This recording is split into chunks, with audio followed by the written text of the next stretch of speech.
আমার একটাই প্রশ্ন আছে। বিকাশ ভট্টাচার্য আপনাদের দলের সাংসদ, লয়ার, ফিরদৌস তামিম প্রত্যেকেই তো বলছেন যে ওটা প্যানেলটাই বাতিল করা উচিত, কারণ প্যানেলটাই তো কিন্তু সেখানে তো যোগ্য অযোগ্য, আজকে তো এসএসসি বলেছে 19,000 যোগ্য।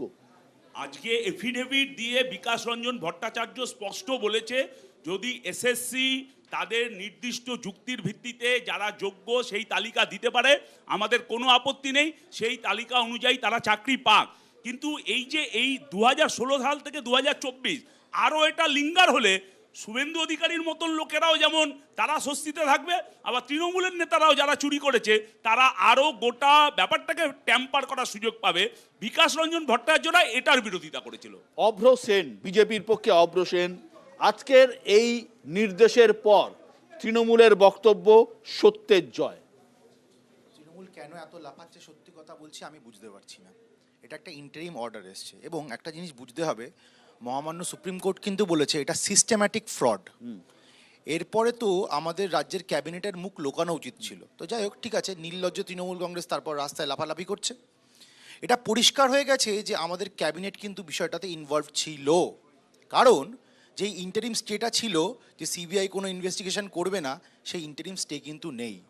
মহামান্য সুপ্রিম কোর্ট কিন্তু বলেছে সিবিআই যেরকম ইনভেস্টিগেশন করছিল ওই সুপারনিউমারি পোস্ট ক্রিয়েট করার কারণে সেই ইনভেস্টিগেশন কিন্তু চলবে।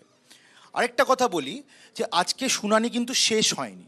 ইনফ্যাক্ট সিবিআইয়ের যে কাউন্সিল রয়েছেন উনি কিন্তু নিজের পুরো বক্তব্য রাখারও সুযোগটা পাননি, সময় শেষ হয়ে গেছিল কোর্টের। তাই কেউ যদি মনে করে যে বিশাল কিছু একটা তৃণমূল কংগ্রেস করে ফেলেছে, সেটা ভুল।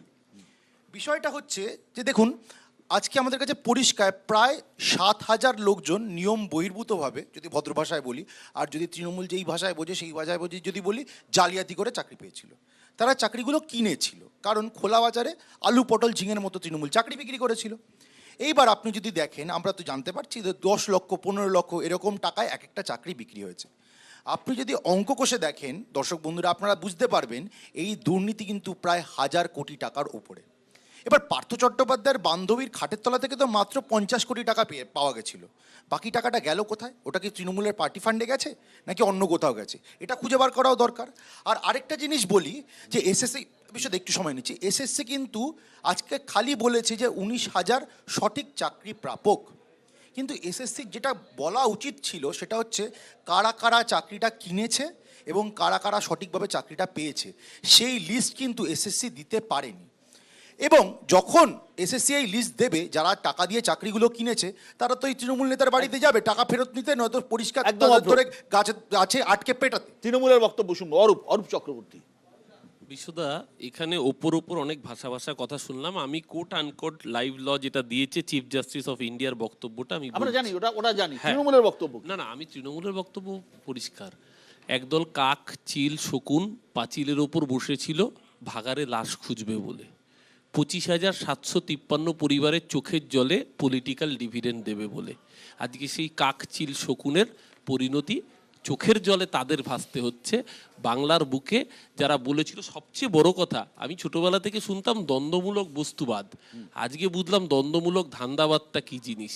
একদিকে সূর্যকান্ত মিশ্র বলছেন যে আমরা এবিটিএকে বলবো যে যারা যোগ্য চাকরি প্রার্থী তাদের জন্য আমরা সর্বশক্তি দিয়ে আইনি সহায়তা দেব।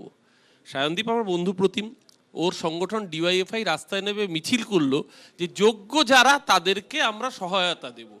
আজকে বিকাশ রঞ্জন ভট্টাচার্য সুপ্রিম কোর্টে শুনানি করতে গেছিলেন, 1 মিনিটও বলতে পারেনি। চিফ জাস্টিস থামিয়ে দিয়ে বলেছেন এটা পলিটিক্যাল নিজের ওরিয়েন্টেশন দেখানোর জায়গা, মানে একদম কোট আনকোট এভাবেই ওনাকে থামিয়ে দেওয়া হয়েছে কার্যত।